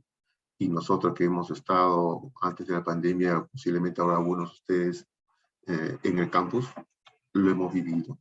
Antes, hasta prácticamente el siglo pasado, se vivió muy fuerte esto. Era muy... porque estábamos justamente bajo el cono de sobrevuelo de aproximación del aeropuerto Jorge Chávez. Entonces, es un ruido extremadamente intenso. Les voy a mostrar después un mapa de ruido sobre estas cosas, sobre lo que se pidió al laboratorio de acústica en el cual participé. Generan niveles muy, muy altos. Y en ese entonces, a diferencia de lo que es hoy, no existía, o muchas de las aerolíneas, sobre todo las nacionales, no tenían silenciadores. Entonces, era un problema. Eran niveles muy altos. Acá estamos justamente, que ven en la foto, haciendo las mediciones de este registro en el aeropuerto. en la cabeza, a los pies de las pistas, en el centro del esto, y se hicieron en diferentes partes de Lima, de todo Lima metropolitana, para ver qué estaba sucediendo. ¿Ok? Los aviones supersónicos, imagínense, o sea, generan niveles extremadamente altos, ¿okay? Muy, muy altos, y contaminan mucho. ¿Por qué? Porque básicamente, si bien cuando se construyó el aeropuerto Jorge Chávez en el 60 y tantos, en los años 60, como que estaba alejado del centro urbano propiamente dicho. Pero poco a poco la urbe lo ha ido acercando, y ya poco se ha quedado ajustado. ¿Ok? Está rodeado prácticamente. Vean el complejo Santa Rosa, construido en la época del Aqueto de Belaúnde. Está al frente, es un vecino. Entonces se ve contaminado, y he tenido alumnos que viven ahí contaminados a nivel de ruido. ¿Qué sucede? Entre comillas, se acostumbran. ¿Okay? Porque ya la asumen como una señal sonora permanente. No les, entre comillas, afecta, pero sí les está afectando de otra manera. No pueden conciliar el sueño, no pueden concentrarse y cosas así. Obras públicas también, y lo vemos cuando lo mencionamos ahorita, en este momento, o sea, es un nivel constante, está en actividad. Principalmente es el uso de las maquinarias muy pesadas. Si alguno de ustedes vive o ha circulado por esta hora del óvalo monitor, estamos más o menos más de un año sufriendo esto, el ruido que se genera por todo esto. Genera no solamente ruido, genera vibración, y muchas veces hay ruidos impulsivos, o sea, generados por pulsos, cuando quieren romper algo, o si están poniendo, por ejemplo, pilotes para perforación, también es todo un problema. Los ruidos industriales son unas fuentes también que están fuera de nuestra edificación y que nos puede afectar. ¿Okay? Si bien todo lo que es la industria tiene una legislación en cuanto a ruido muy particular, sobre todo por la protección a sus empleados, igual, de una u otra manera, si alguno de ustedes vive, por ejemplo, cerca de la zona industrial de Colonial, Argentina y la Avenida Venezuela, está expuesto a ruido a niveles muy altos, ¿ok? Y algo, por ejemplo, que es impensable en otras partes del mundo, que muchas de esas zonas están siendo urbanizadas, con condominios y edificios que están siendo expuestos. Nos han llevado montones de veces, vivimos frente a al costado de una fábrica de ladrillos. ¿Qué hago? Múdese, o sea, es imposible que van a poder frenar ese ruido, porque está siendo expuesto constantemente y son niveles altos. ¿Okay? Otra fuente de ruido, las actividades urbanas. Como mencionó, también todos hemos visto, vivido un momento, por ejemplo, mesa redonda en la temporada navideña o en la época escolar. Es un infierno, es un infierno. O pasen por la avenida Bancada y, no sé, el centro de Lima, que está todo lleno de ruido. ¿Ok? Los famosos, en estos casos, conciertos también. Y en provincias es mucho peor aún, porque lo hacen en zonas abiertas, muchas veces que están directamente relacionados con zonas residenciales. Entonces van a verse afectadas. De una u otra manera van a comenzar a generar ruidos muy, muy elevados.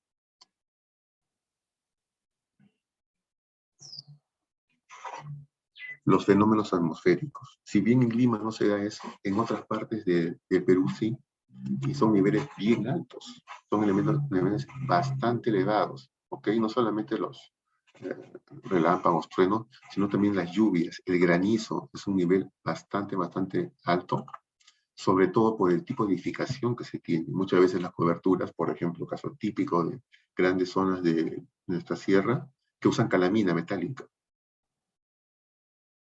Vienen los granizos y es como si fuera una guerra de balas, porque es tan fuerte que comienza a reventar todo. Si estás adentro, es ensordecedor, es impresionante, ¿ok? Entonces, eso también puedes tomarse en consideración como una fuente de ruido exterior.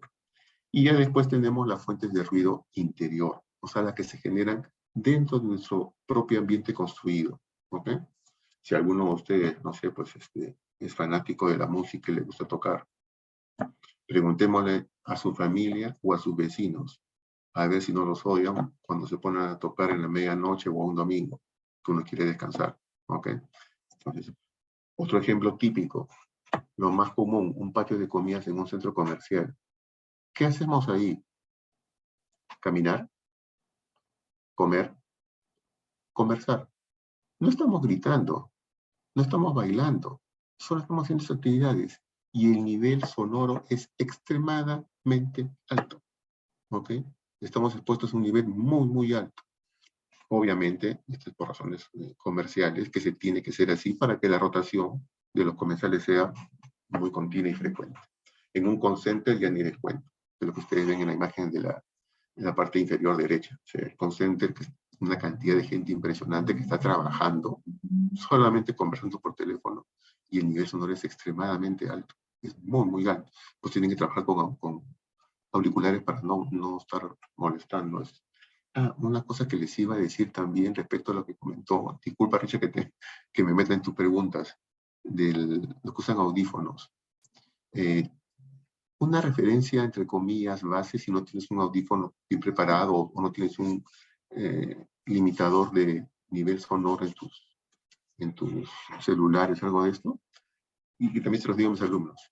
Si tú estás sentado con tus audífonos, por ejemplo, escuchando música, y hay una persona a tu costado, si esa persona escucha algo de la música que tú estás escuchando, el nivel es muy alto.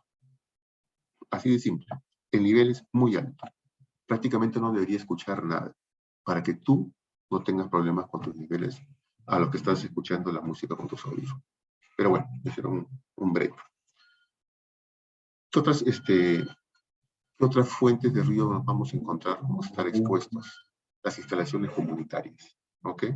Que son propias de las edificaciones y cada vez más, tal vez no nuestras viviendas, o tal vez sí, si tenemos una cisterna, un tanque elevado, una bomba que va a generar ruido, una bomba que tiene que impulsar el ruido, pero en oficinas, en condominios, en todo tipo de edificaciones cada vez se utilizan más este tipo de sistemas de aire acondicionado, generadores eléctricos, sistemas de bombeo, subestaciones eléctricas, transformadores, todo esto que genera elevados niveles de ruido, uno, y sobre todo de vibración.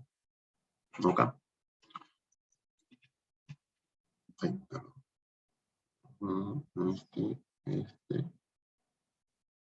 Ya, acá. Entonces, ¿qué hacemos con esto? Lo mencionó Richard, evaluarlo, ver qué cosa podemos hacer. Y para eso utilizamos estos indicadores que ya Richard los utilizó, que son los más conocidos y que de una u otra manera son como la referencia a nivel mundial. Si uno quiere hacer alguna investigación, algún estudio, tiene que hacer referencia a estos indicadores. ¿Para qué? Para que sean comparables con otros estudios o con otras realidades. Entonces, estos valores, lo que tenemos, que ya mencionó el LAIQ, el LEQ, el nivel sonoro directo, el nivel sonoro del día, de la tarde, de la noche, el nivel sonoro de todo un día completo, día, tarde, noche, el LDEN, son fundamentales hoy en día para poder determinar qué está sucediendo en realidad con el ruido en un ambiente determinado. ¿Ok? Para evaluar además tenemos que hacer uso de algo más, que es la legislación. ¿Ok? O sea, qué cosas tenemos o qué cosas podemos utilizar o aplicar. En la legislación tenemos cosas, tenemos algunas normativas que nos van a servir, pero que muchas veces no se saben aplicar. ¿Ok? Por ejemplo, lo más común son los famosos estándares de calidad ambiental, que son del 2003. ¿Ok? Ahí participé yo, por eso que lo sé. Y hay una anécdota bien curiosa. Eso es, no sé si voy a agarrar carne o no, pero los estándares nacionales de calidad ambiental para ruido estaban siendo desarrollados exclusivamente por abogados. Exclusivamente por abogados, que no sabían nada de ruido. Y nos llamaron faltando, creo que, cerca de un mes y medio para presentar estos estándares. Y por supuesto tuvimos que darle la vuelta, fuimos un grupo de acústicos, porque no tenían razón lo que estaba haciendo muchas veces, y que lo normal en la legislación es copia de otra legislación del exterior o adaptada de alguna otra manera, ¿ok? Pero nuestra realidad es muy particular. Siempre deben haber escuchado, Perú es totalmente diferente al resto del mundo, y lo es. Y quienes conocemos el resto del mundo, lo sabemos y lo confirmamos, ¿ok? La primera legislación así, con carácter válido, fue la famosa 015 de la Municipalidad Metropolitana de Lima, la ordenanza para la supresión y eliminación de ruidos nocivos y molestos. Ojo, que cuando hablamos de ordenanzas, tienen carácter de ley y tienen poder fiscalizador. Y ahí radica su importancia, por ejemplo, como les mencionaba, a diferencia del estándar nacional de calidad ambiental de ruido. El estándar, propiamente dicho, es, de repente voy a decir algo crudo, como un enunciado de buena voluntad. ¿Okay? Por ejemplo, en zonas residenciales no se debe generar más de 50 decibeles en la noche. Eso lo dice. Ah, está bien, pues.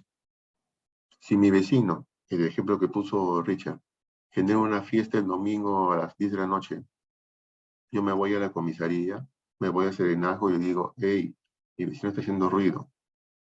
Y según el estándar nacional de calidad ambiental del ruido, no puede generar más de 50 decibeles y debe estar alrededor de 85-90. ¿Qué me va a decir el serenazgo? ¿Qué me va a decir la policía? ¿Tiene toda la razón? Eso dice el estándar nacional. No pueden hacer más. Pero si uno aplica, dice no, según la ordenanza municipal, no pueden generar más de 50, ahí sí, porque tiene poder fiscalizador. Y dicen quiénes son los responsables de que se respeten estos niveles. ¿Ok? Por supuesto, esta ordenanza inicial tiene y tuvo una serie de defectos, pero era muchísimo mejor a no tener nada. Antes era la ley de la selva. ¿Ok? Después han desarrollado, a partir de esta ordenanza municipal, este estándar, por ejemplo, ordenanza municipal en Lince, ordenanza municipal Sonora, este es de Lima Metropolitana, que ya fue un poco más ajustada a nuestra realidad, acondicionada a los factores, porque, por ejemplo, dice, en el nivel de día, ¿ok? Horario diurno, no se puede generar o no debe verse afectada una zona residencial con más de 60 decibeles. Ok, uno va por cualquier vía arterial de la ciudad y el tráfico vehicular genera muchísimo más de 70. ¿Qué hacen? Yo voy a ir al municipio y decir, según su ordenanza no puede superar esto. Me van a decir, sí, pero ¿qué hago? Porque tengo que primero fiscalizar al transporte público, porque ese es el problema. ¿Ok? Entonces es bien difícil, de una u otra manera, esta ordenanza metropolitana trató de adaptar estos estándares. Siempre es bien complicado, depende muchísimo de la zona. Vean acá, hay más ordenanzas, en este caso de la Municipalidad de San Isidro del 2015. Este es de otra ordenanza metropolitana del 2016, y hay montones. Hay en Los Olivos, en Surco, en La Molina, hay en Trujillo, sé que hay una en Cusco, hay una en Loreto, hay otra en Pucallpa, y la ultimita que acaban de salir, que estas son de febrero de 2022, de Santiago de Surco y Santa Anita. ¿Okay? Entonces, existe mucha legislación. ¿Dónde radica el gran problema? Que normalmente es lo que no podemos saber, en que los mismos municipios muchas veces no saben cómo, de una u otra manera, fiscalizar. ¿Ok? ¿Por qué? Porque la rotación del personal en los municipios y los fiscalizadores es muy alta.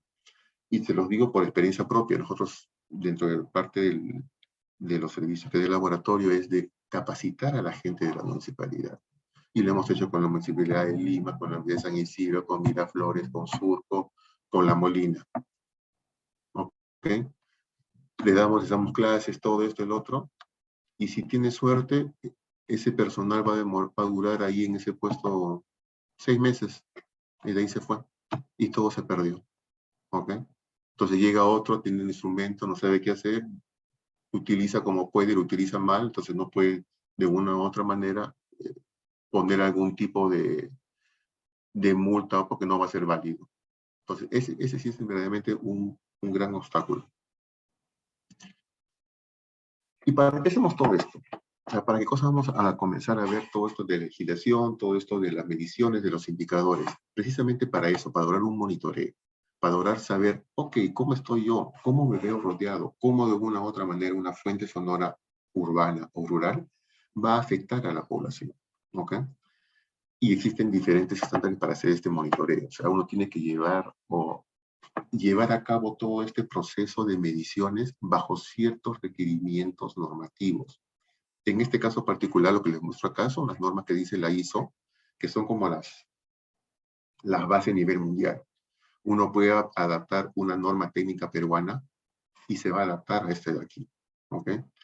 Pero al final es prácticamente lo mismo que vamos a utilizar, con unas ciertas variaciones y nada más. Por ejemplo, la última norma técnica peruana, que es esta de acá, la última en el 2017 revisada, ¿ok? Y se actualizó en el 2020. Es la norma técnica peruana, acústica, descripción, medición y evaluación del ruido ambiental, parte 1, índices básicos de procedimiento de evaluación, segunda edición, que corresponde a esta de acá, que es la base que siempre se va a tomar en consideración. Normativas en cuanto a cómo medir el ruido ambiental, montones, ¿ok? Muchas veces les digo también a mis alumnos, solamente la normativa, las normas ISO de cómo hacer mediciones acústicas, no sé si ustedes han conocido las guías telefónicas, son como 2 guías telefónicas. Montones. Hay montones para todo lo que ustedes pueden imaginarse, ¿ok? Hay que saber aplicarlas, pero sobre todo interpretarlas, que ahí viene un gran problema. Vean este ejemplo, para qué cosa nos sirve esta normativa o estas formas de medición. Precisamente eso, para monitorear el ruido. Por ejemplo, acá es una medición de ruido base. Se va a una calle X y comienzo a medir. ¿Por qué? Porque después va a venir un inversionista y va a hacer un edificio.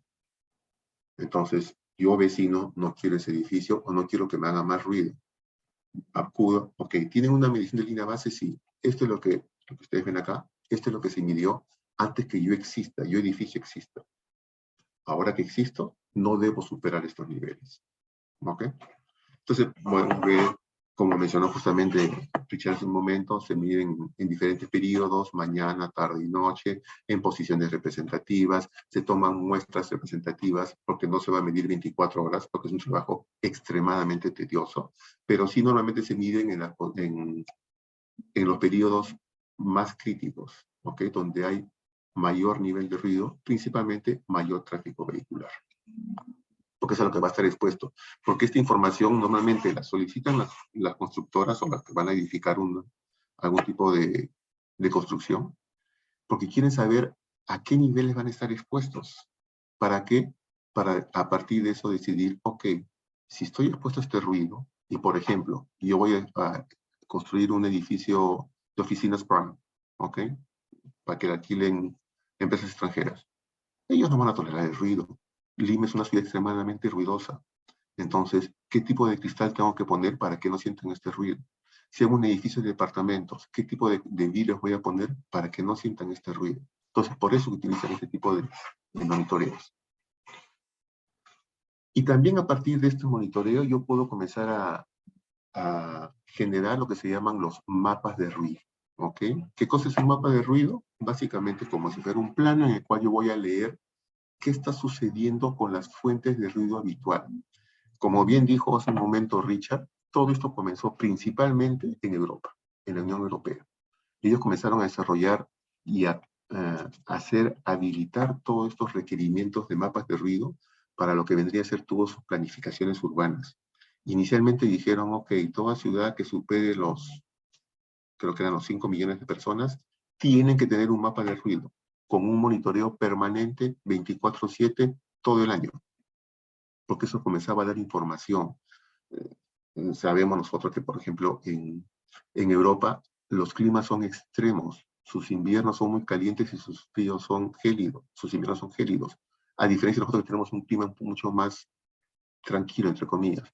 Entonces, sus hábitos de comportamiento son muy diferentes y por lo tanto los niveles de ruido también son diferentes. Entonces, por eso comenzó a hacerse y le servía como herramienta para esta evaluación y sobre todo para comenzar a identificar cuáles son las zonas potenciales de ruido.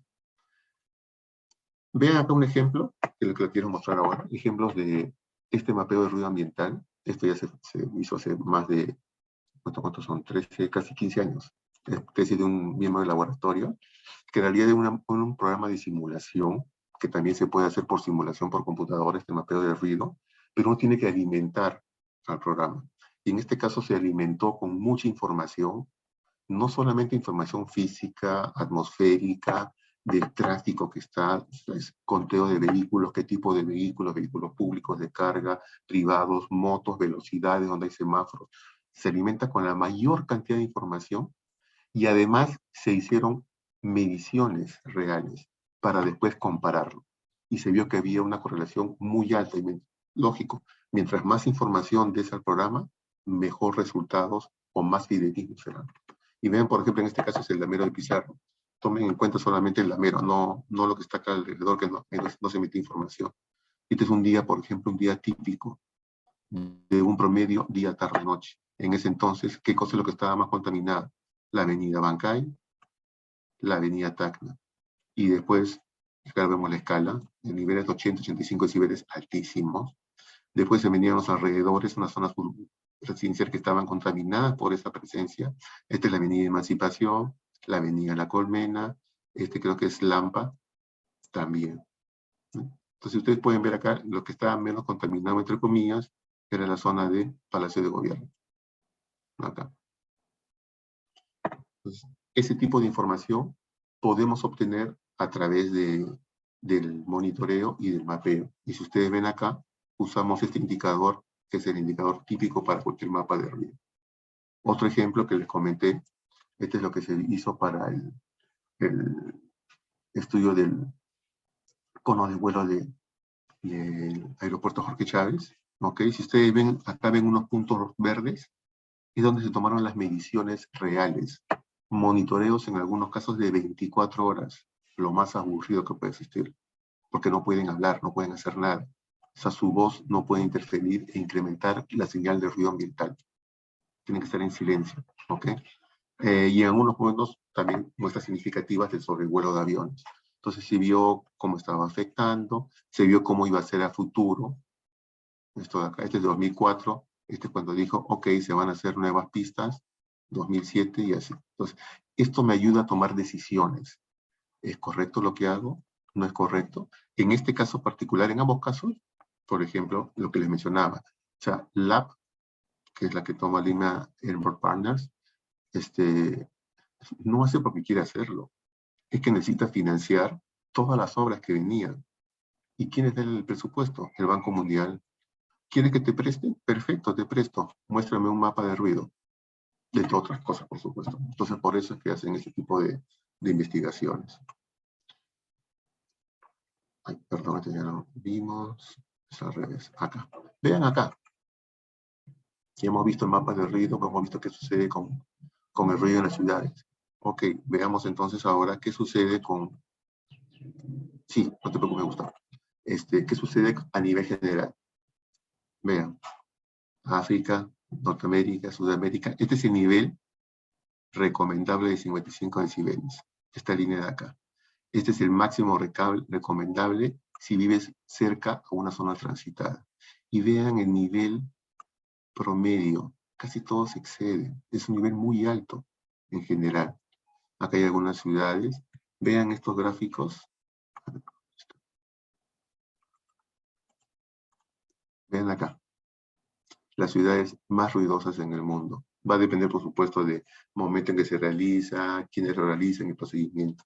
Pero vean, China e India, ¿ok? Argentina. Ahora, no sé si han tomado en cuenta Lima. Lima, alrededor de los 80s, ¿ok? Era una de las 5 ciudades más ruidosas del mundo. ¿Por qué? Porque nuestro tráfico, nuestro parque automotor era muy viejo, extremadamente ruidoso.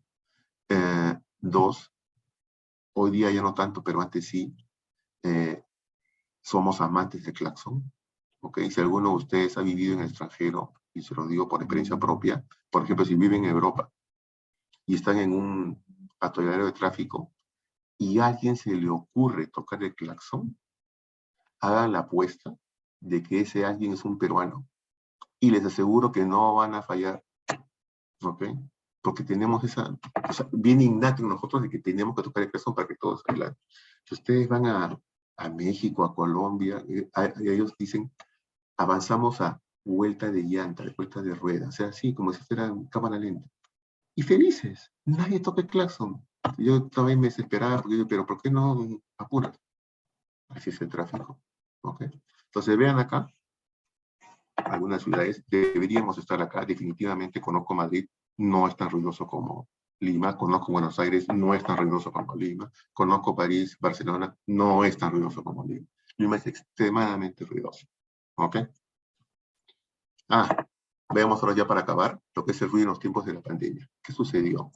Coincidentemente, después de muchos años de batalla, se logró que la UNESCO declare el 2020 el Año Internacional del Sonido. Por coincidencia, fue el año de la pandemia, en que prácticamente el ruido bajó a nivel mundial, ¿ok? Y bajó considerablemente. Entonces veamos algunos casos, acá, de algunos reportes que se han hecho, hay montones. Por ejemplo, en este caso de Madrid, vean, estas franjas verticales son diferentes puntos de medición en la ciudad de Madrid. ¿Qué significa acá? Cuando no había clases. La raya negra es cuando no hubo clases. Dijeron, no, no hay clases por la pandemia. Inmediatamente fue el tramo rojo, que es este de acá, inamovilidad. Y vean ustedes cómo caen los niveles. Y ojo, que estamos hablando de niveles de más o menos 5 a 7 decibeles. Es bastante alto, ¿ok? Es bastante alto.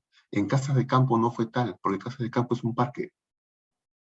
No hay tráfico vehicular, ¿ok? Entonces, pero ustedes pueden ver acá y ver las diferentes fases del BINES.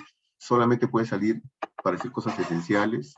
De ahí nuevamente le comenzó, dijeron no, nadie se mueve, y de ahí, ok, comenzamos a liberar un poquito. Entonces, todo esto es lo que está sucediendo en estos 3 primeros meses de la pandemia, básicamente de marzo a junio. Vean el resultado, las diferencias, y si ustedes ven acá los resultados, estas son las variaciones. O sea, ojo, y lo mencionó Richard, el decibel es una unidad logarítmica. Entonces, muchas veces, valores numéricos pequeños, 1, 2, 3 decibeles, en realidad representan grandes cantidades de energía. 3 decibeles es duplicar la energía sonora. Duplicar la energía es un montón, ¿ok? Entonces, 4 decibeles, 5, 7 decibeles, es altísimo. Y eso se logró reducir en la época del COVID. ¿Qué sucedió en Lima? Vean este estudio que se hizo también en Magdalena del Mar. Este es el registro normal, habitual, antes de la pandemia. Este es el registro durante la pandemia. Y si ustedes ven la diferencia, acá en promedio estaba alrededor de 50. Acá en promedio está alrededor de 40 y tantos, 42, 43 decibeles. Entonces sí hubo diferencia. Acá lo pueden ver antes de la inamovilidad, el confinamiento, el distanciamiento social, y vamos a ver que sí hay diferencias. Vean acá, va a existir esta diferencia de 50, pasó casi a 40.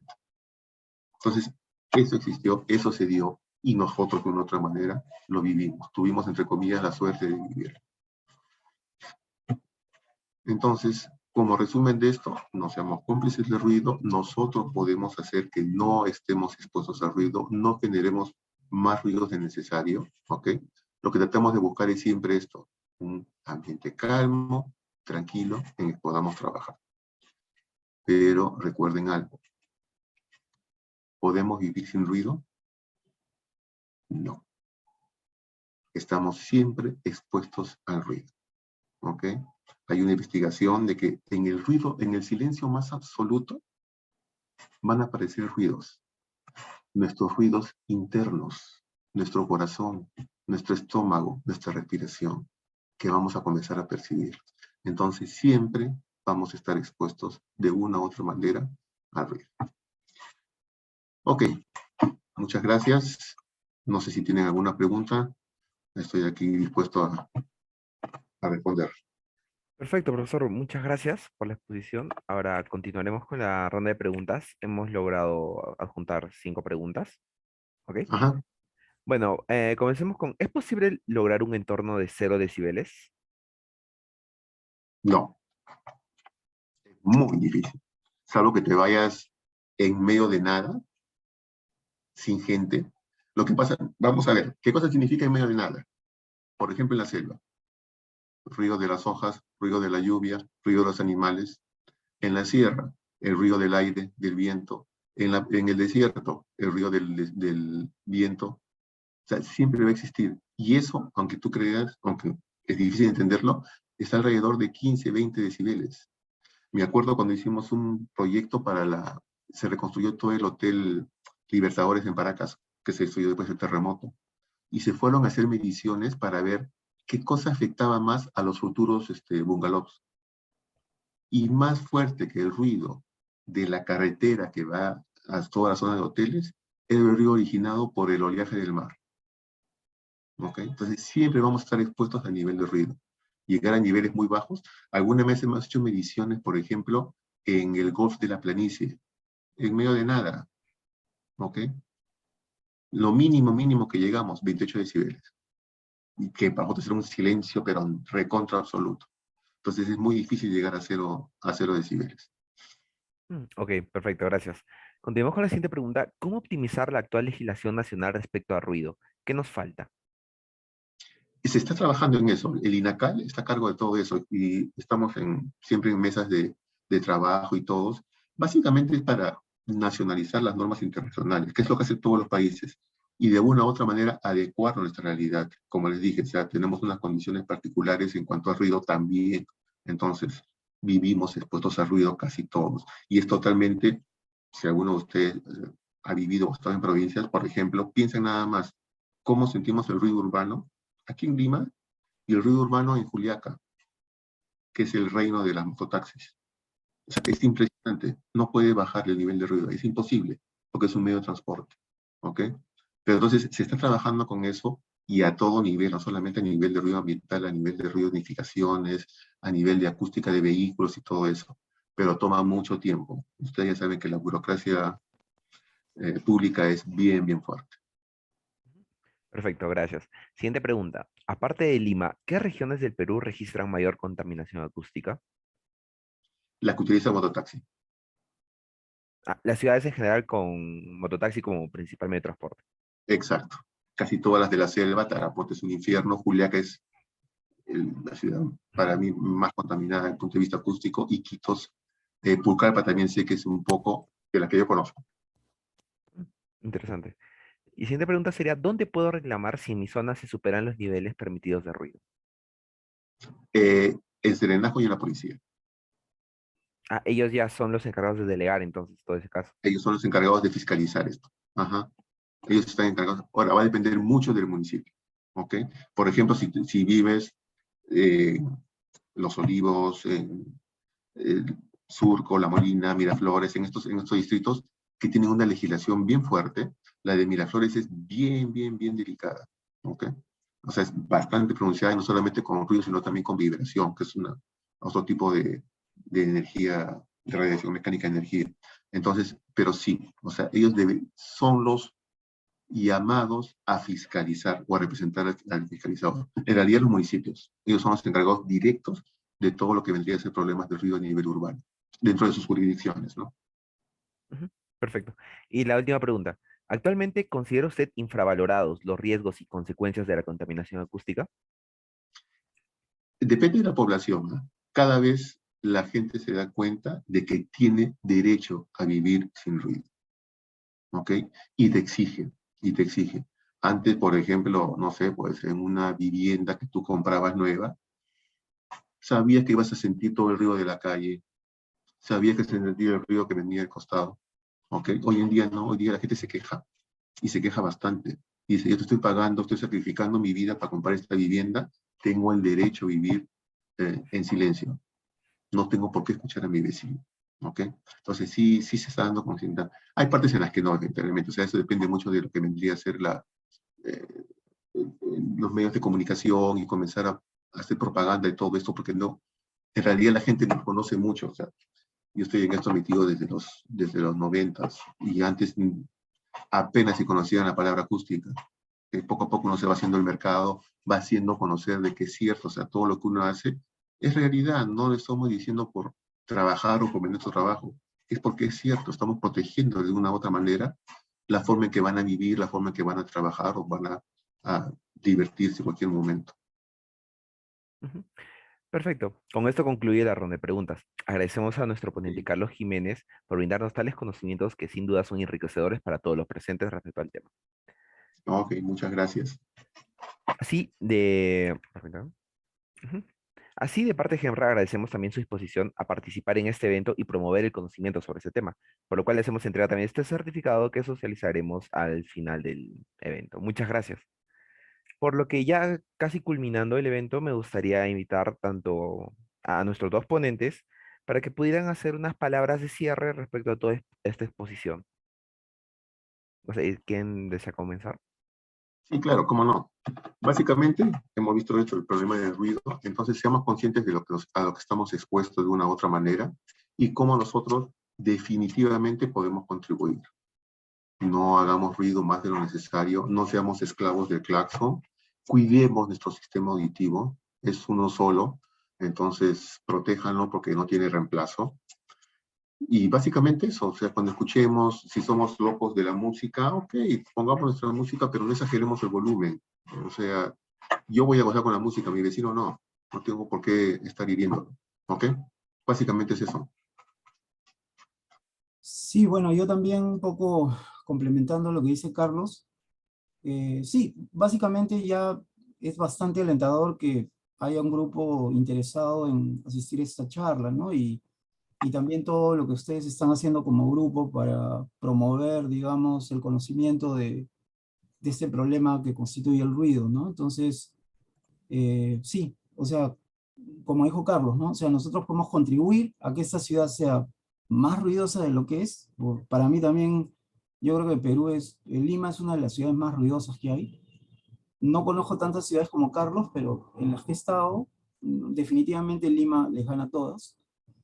Y creo que también es un poco difundir esa información que a veces no llega a todas las personas para que sean conscientes, porque muchas personas no tienen idea, por ejemplo, de que tal vez están dañando su salud en la parte acústica, digamos, trabajadores que trabajan en entornos demasiado ruidosos, tal vez es porque no lo saben, simplemente porque les falta la información.